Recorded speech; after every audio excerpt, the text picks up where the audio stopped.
Des possessions d'horizon, des possessions sociales, économiques, politiques, culturelles. Et on ajoute à cela que le fait d'appartenir à la classe populaire revient à être considéré comme étant victime dans le regard, je dirais plus globalement, des classes dirigeantes. Or, vous dites à l'inverse, Christophe Guilluy, que naître et vivre dans ce milieu populaire, c'était une chance, avant peut-être. Bien sûr.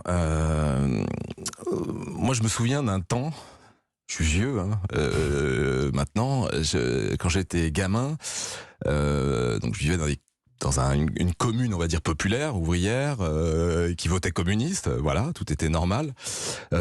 Jamais, à aucun moment, on se posait la question, par exemple, de la mixité sociale. Est-ce que je dois aller à l'école avec un fils, je sais pas, d'avocat pour réussir ma vie ? Et cette petite musique, elle est arrivée dans les années 80. C'est pas un hasard si je dis les années 80, c'est le virage libéral, notamment de la gauche, donc l'abandon de la question sociale. Et en fait, on a abandonné la question sociale pour, en fait, fabriquer des ersatz. Les ersatz, c'est le discours sur la mixité sociale. Le discours aussi sur l'ascension sociale. C'est-à-dire que si tu ne deviens pas ministre, tu as raté ta vie. Bref, il faut t'extraire de cette fange qui est ton milieu d'origine.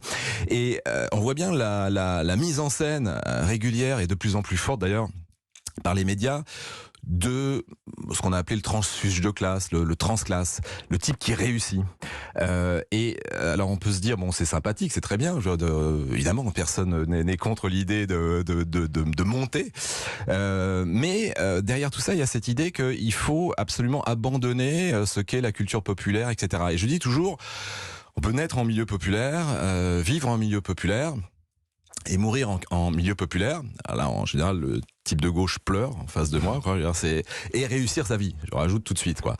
Et je dis toujours, c'est une chance d'être né dans un milieu populaire, parce que ça véhicule des valeurs, des mœurs, une façon de vivre qui est, pour moi, qui est, comment dire, pu voir un peu ces dernières années ce qu'était le salon.